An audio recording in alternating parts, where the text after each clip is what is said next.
Okay, it's the offseason. We had a very, very rough end of the year. We blew it at the end.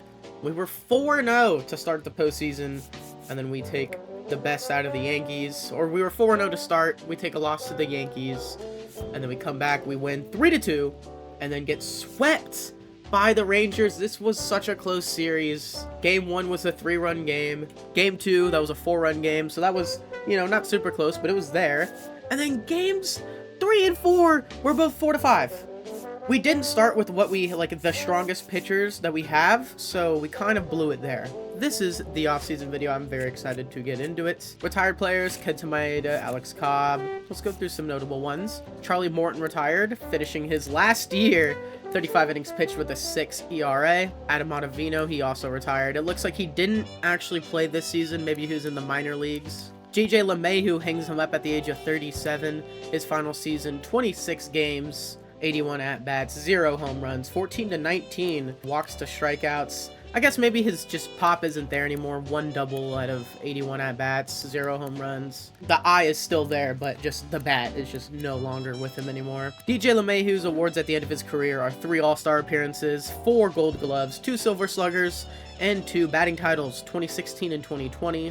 38 years old, Kenley Jansen decides that it's time to hang him up. 64 innings pitched, 40 saves, 5 blown in his last full season, 25 walks to 56 strikeouts, 3.08 ERA, 1.29 whip. Clayton Kershaw is a huge one. He got traded, finished this season strong, 12 games started in his final career season, 5-1 record, 89 innings pitched, 25 walks to 68 strikeouts, 2.51 ERA, 1.03 whip, 5 quality starts. Clayton Kershaw's awards at the end of his career are an MVP, 3 Cy Youngs, so many All-Star appearances. There's 1, 2, 3, 4, 5, 6, 7, 8, 9, 10, most recent in 2023, and a Gold Glove in 2011. Jesse Chavez is kind of a unique one to check on. He ends his career at the age of 42. It looks like he spent the entire year with the Texas Rangers minor league system, so there's nothing to look at for his final season. Chris Martin decides to hang him up at the age of 38. 68 overall. With those ratings, I feel like he could still play a little bit. 24 saves this season to retire with, 65 innings pitched, 3.03 ERA, 107 whip, and he had a 4.13 FIP. So similar situation to Kershaw, where on paper it looks like a great season, but the more advanced stats tell that it was kind of getting time. Father time was showing. And Chris Martin will have 1 award to retire with. It'll be an All-Star appearance in 2025 this past season. So Kevin Pillar is a little bit of a huge one. His name is, his name was almost everywhere with his defensive highlights. Final season of his career, 230 average, 288 on base, 328 slugging, 3 home runs to 9 RBIs, 10 walks, 21 strikeouts, and he had 0.3 WAR. Totally 20.8 WAR on the career for Kevin Pillar. No awards to retire with, unfortunately. Wade Miley also decided to hang him up this past season. 39 years old, didn't pitch, so I assume he was in the Reds minor leagues.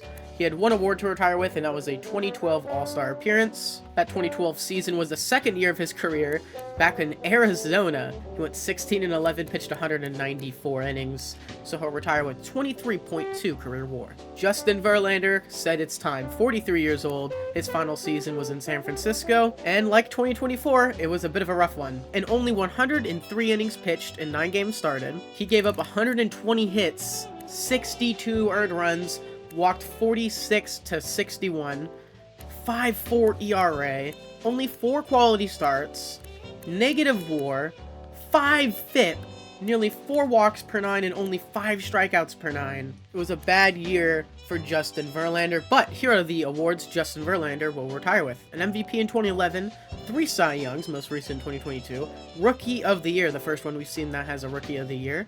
He was a playoff MVP, and he had multiple All-Star appearances. He had 1, 2, 3, 4, 5, 6, 7, 8, 9.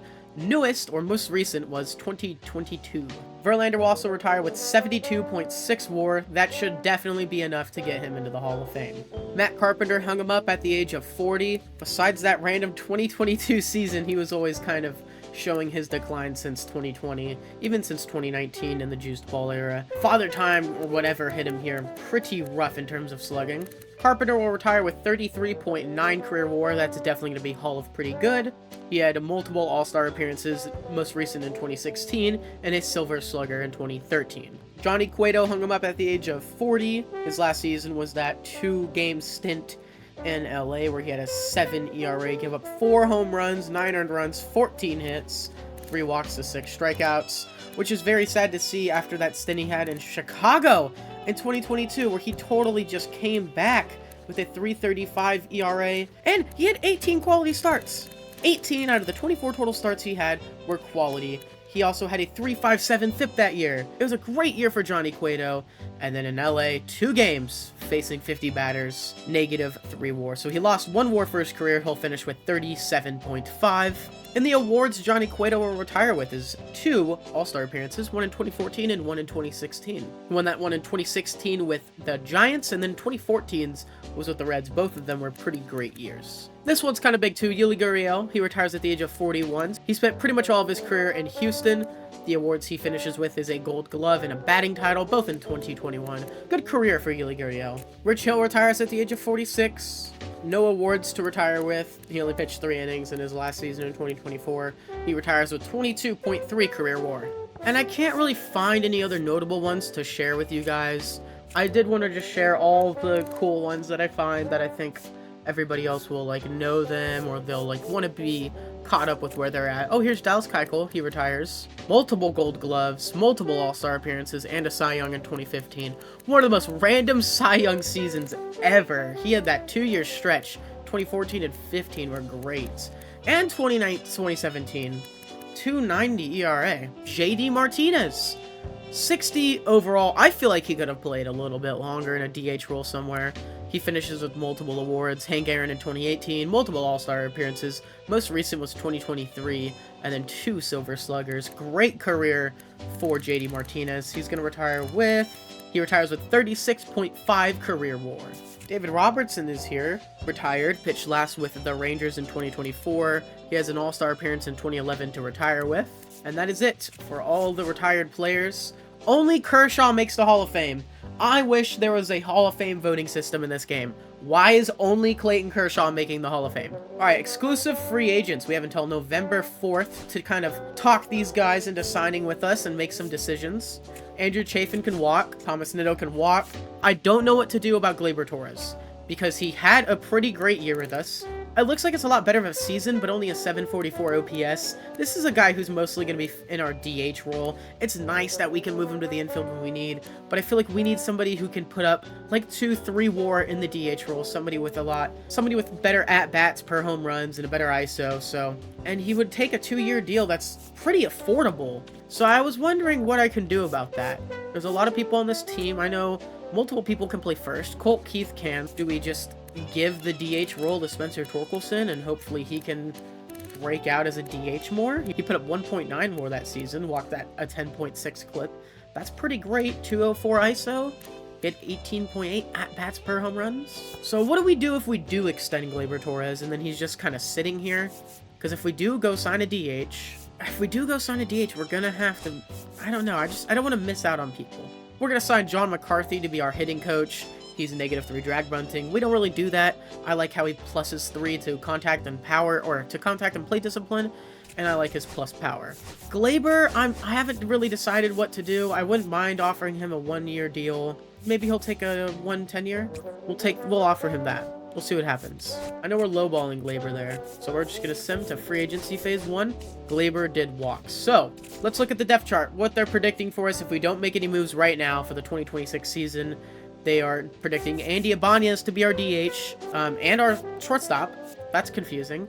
But our infield would be Torkelson, Keith, Ibanez, and Westberg. And then DHing would, for some reason, still be Ibanez. Riley Green, Parker Meadows, Matt Vierling, Javier Baez out there in center, and then McKinstry, Vierling, Carpenter out there in right. Even going further down, I'm kind of excited for this team's future, but just for the 2026 season, it looks like we definitely need to find a full-time shortstop.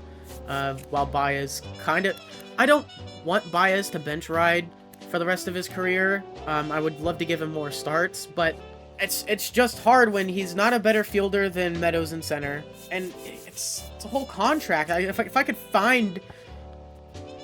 just find a shortstop to play there daily, other than Josh Gunter, but he's a rookie, so I don't know. Our budget is $67 million. We're going to have to be smart with that, as we did extend multiple players. And then we also are going to have to work out a Riley Green extension at some point, because we're going to want to keep him around. We have to. He's one of the franchise superstars. And then Colt Keith was also worked out an extension to be our longtime second baseman. I've really enjoyed using him, and he's simmed very well towards the end of the season. He finished with a 734 OPS with 21 bombs, showing he's making great use of that pop he has against righties. So this is our big board. Marcell Ozuna, we're going to try to bring him in to DH for us. 1 year, $20 million. Bit pricey, but this guy did just win an MVP last year. He put up a 330 average, 404 on base, 612 slugging. He put up a 6.7 WAR season. That is the highest of his career.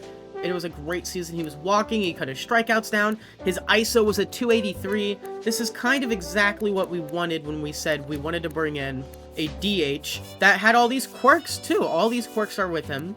He's gonna be a bomber, and it's a 1-year deal. I feel like if we're going all in for next season, we're not going all in, but if we're prepping for next season to try to win the division, that is our goal for the next year, is to just win the division. If we're going for that, I feel like signing Marcell Ozuna is a big help. Bo Bichette is our second target to come play shortstop. He struggled a lot last season with a 660 OPS. We're giving him a 2-year deal where we can trade him after the first season. It is a very tradable contract. 2 years, $13.2 million a season. If he comes in and sucks, we can deal him at the deadline, and somebody else can take the opportunity to see how he'll do. But he is removed from just back-to-back kind of wacky seasons, even though he was fully healthy this year and unhealthy last year. It just hasn't looked like a regular Bo Bichette season in a long time. He hasn't really reached his old numbers since 2023, so this will be the 3rd year of waiting for Bo to come back, and hopefully he will with us. And then the last person we're really targeting is 2 lefties to come join our bullpen. It's very hard to find them. If we go to all free agents, the top 2 are lefties. Gregory Soto's already played with us before. And then we have another one at the bottom with Steven Matt, so we could get a lefty in him. Hobby Milner maybe, but that clutch is terrible. I would much rather bring in a guy like Caleb Ferguson. We do need to upgrade our bullpen. I will say that. Looking at our pen, I'm a big Tyler Holton guy, but he does max out at a 91 fastball. He does get the job done, but I feel like he's more of a late innings guy than he is going to be a, the closing the door kind of guy. But I do want to, if he is, I want to bring in some competition. I still want to upgrade our bullpen. So we're going to be looking for a lefty. I could bring in the best one available, but that's a lot of money to be giving out for multiple years. I'm kind of leaning Steven Matz. Colin Poche's got a good chance. I like the pitching clutch. The walks scare me a little bit, but I love his hits per 9. Then there's Caleb Ferguson, who I'm also kind of a big fan of. I think we're gonna go with Colin Poche, though. He put up a 2 point... Ooh, never mind. 41 walks to 54 strikeouts. Steven Matz, 105 innings pitched. 2.31 ERA. Fit. 3.46. So we found Steven Matz. We're going to be struggling to really find our footing for a while in the starting rotation with having basically 4 guys all fit into the 3 through 4 hole. We don't have a definite guy anywhere in any of these positions because none of them really proved it. Job did, but playoffs really hit him rough. He's a developing youngster, so he has here. So it's really just the 3 and 4 spots we have to figure out. Matt Manning came back to the rotation, was pretty solid. Kyle Harrison finished the season pretty solid, but they were all pitching out of the bullpen at some point because none of them could really hold the job down in the number 5 hole. I was also debating whether or not trade Casey Mize. He was the round 1 pick in 2018, but he just has not really lived up to expectations or hope. I could deal Matt Manning away, but I feel like Matt Manning under 3 more years, he is the same age. They are the same age. He was also a round 1 pick in 2016, the age of 28. He's kind of just now getting his bearings going a little bit again after rough starts, rough games. He hasn't really pitched full seasons either, only 18 starts, 12 starts, 15 starts. This last season was the most he's ever pitched in his career, and he pitched to pretty much a 4 ERA. The FIP was a 4.92, so it was pretty far off what we'd hope for him. I think he could bounce back better than Casey Mize can, so if we do need to trade anybody away, we will be trading one of the two away. What I basically mean is one of these guys might be getting shipped off very soon. Now I need to select the 40-man roster. I don't really think there's anybody that insane. Ty Madden's here, so we're going to add Ty Madden. Madison, I don't think he'll go, so we'll just add Ty Madden. Then, salary arbitration time. Tyler Holton has it, Reese Olson has it, a lot of our guys have it. I feel like Tyler Holton will try to be pulling in a lot of money, so we're going to try to avoid going to arbitration with him. He's giving us an offer for a 5-year extension that I'm kind of going to think about. I don't mind just getting him through arbitration at this cheap of a value.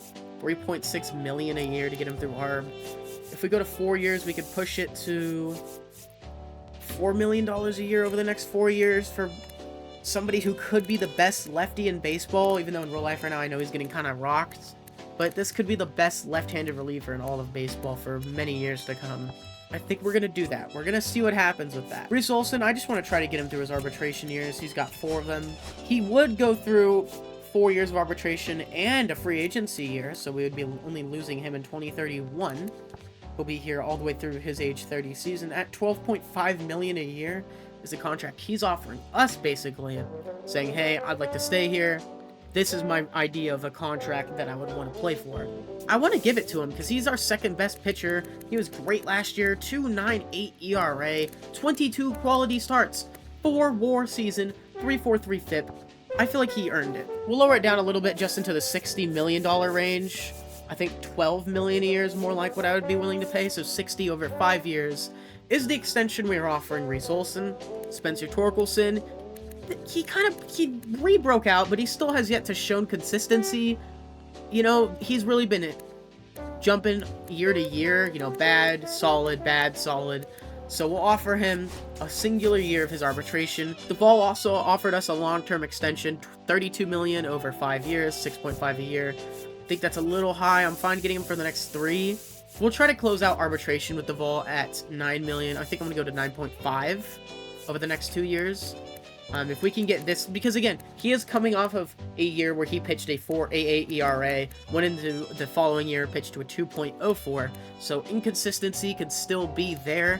Nothing was really dominantly improved upon, as he did have a lower WAR, he had less strikeouts, he walked more batters, he gave up a little bit more home runs. His FIP was a little lower, so I feel like if we could come into next year and he's not walking as many guys, possibly this could be great. Jason Foley's going to be just a solid bullpen guy to continue playing for us. I'm going to offer him a 2-year deal.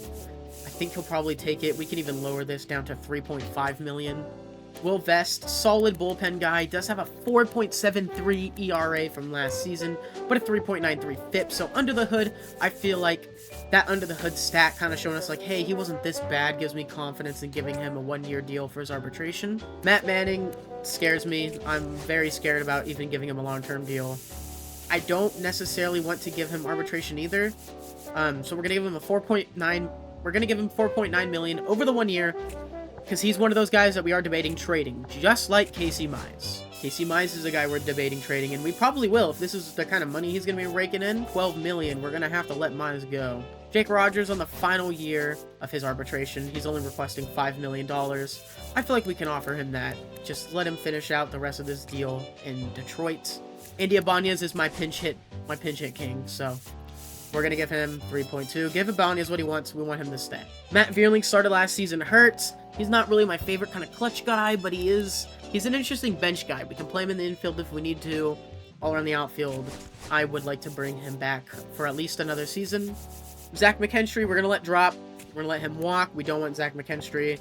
And Bo Brisky, we'll be giving him his arbitration. He had a pretty solid season all the way around. 0.7 WAR, 8 strikeouts, 4 walks. That's good bullpen depth to have.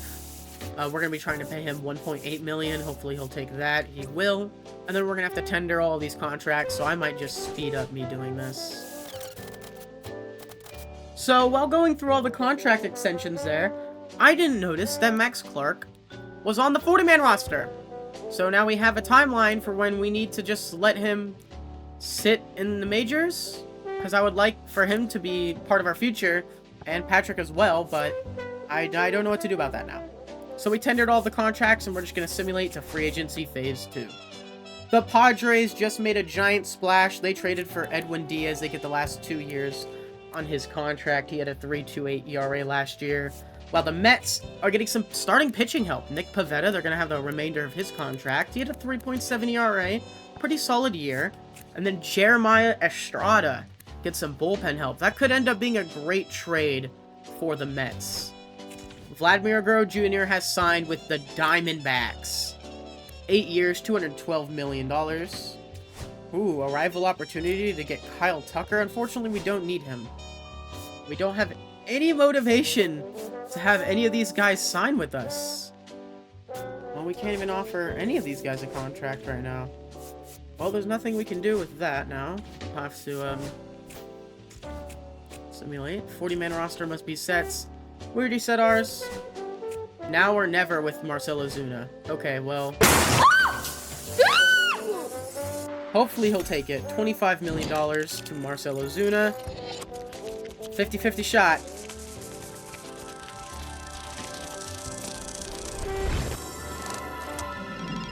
I am nervous. Okay. Alright. They gave him less money! Ryan Helsley is going to the Phillies. 1 year, $13.4 million. Valdez to the Phillies as well. Tucker to the Dodgers. That always happens. 5 years, $176 million. Yeah, we're kind of missing out here. But we can offer Steven Matz a contract. Let's just, we gotta find a DH now. Who can be somebody who could come DH? Wade Jr., no. Although that would be interesting. Ryan O'Hearn, no. We only let Torres walk because we wanted to get somebody who didn't need to platoon. Kyle Schwarber? I wouldn't mind bringing Kyle Schwarber in for a season. We're going to have to go all in on Kyle.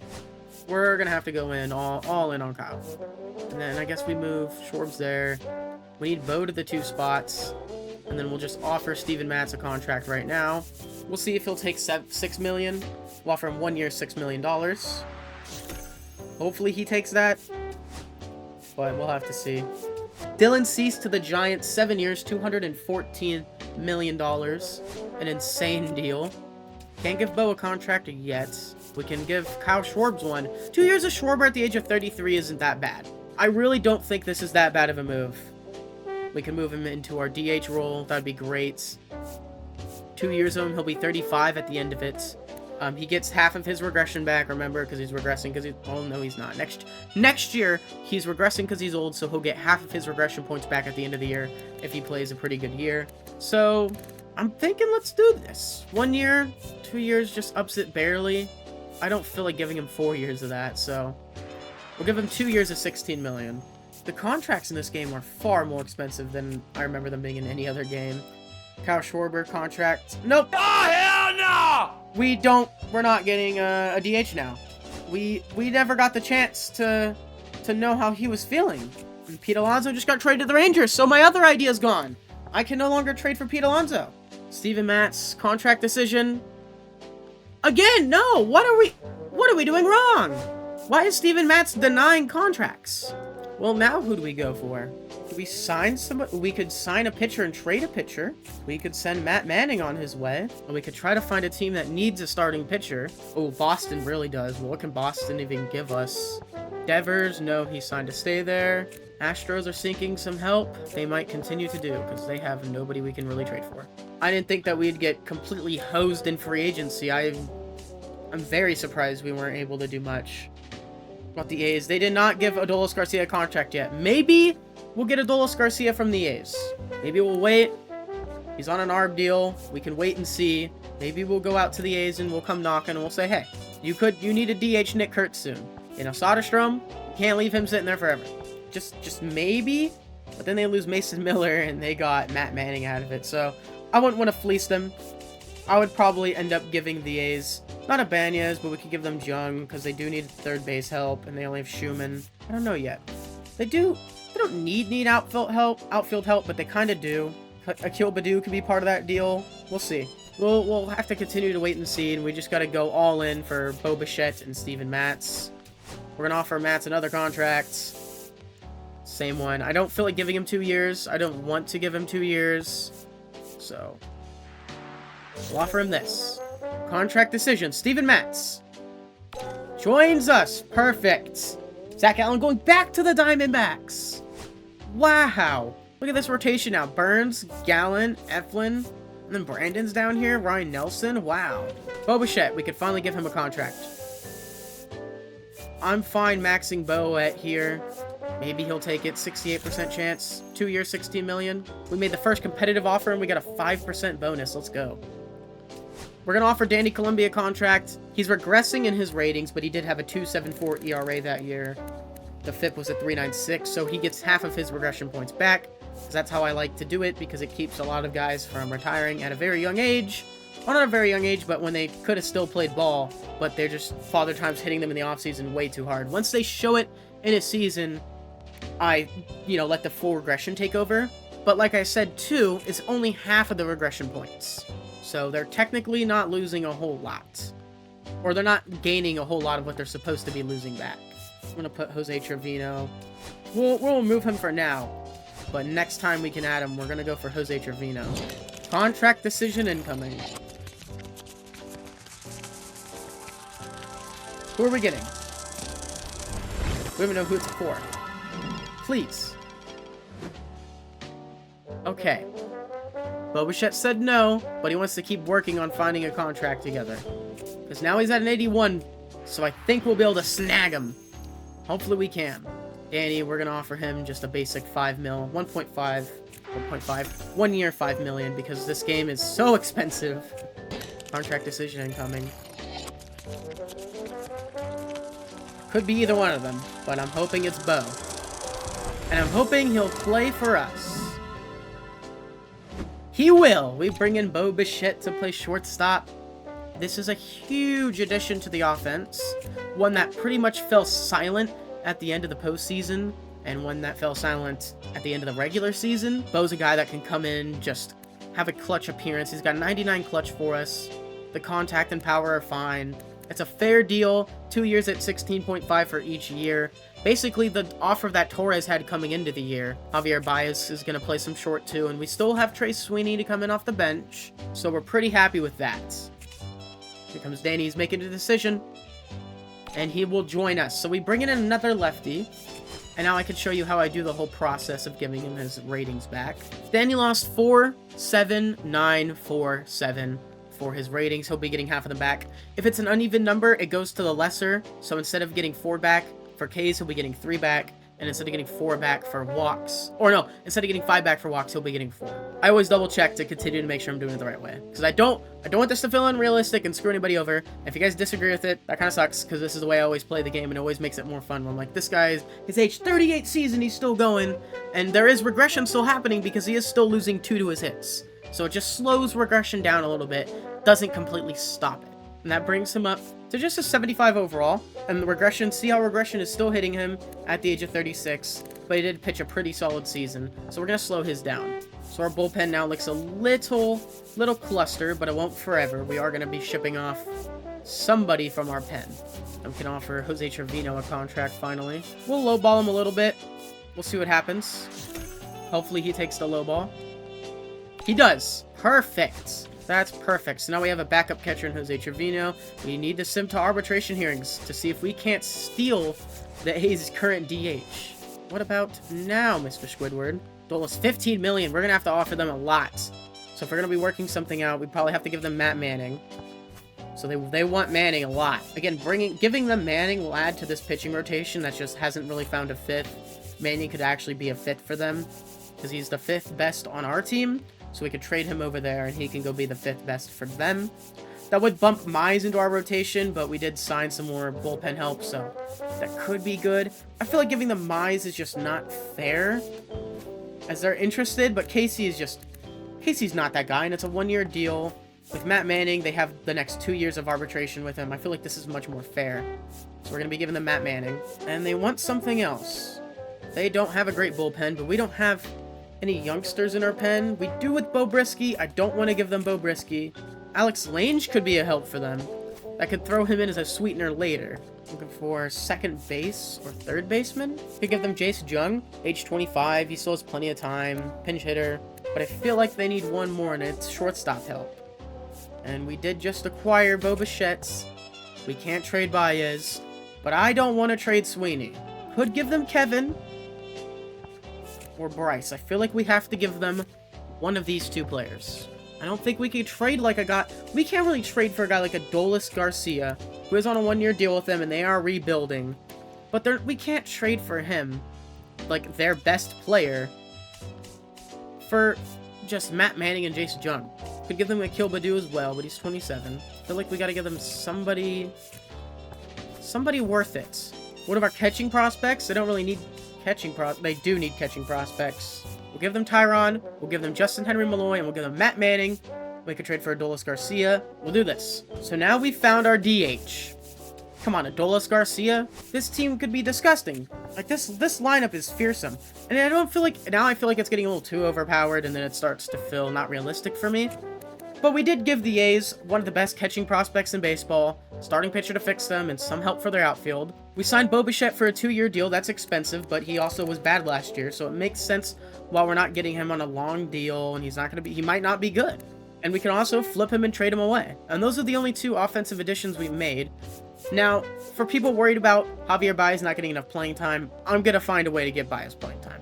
Anytime we're featured in a game, we're going to bring Baez in. There'll be stretches where I notice we're versing some bad pitching. I'll throw Baez in.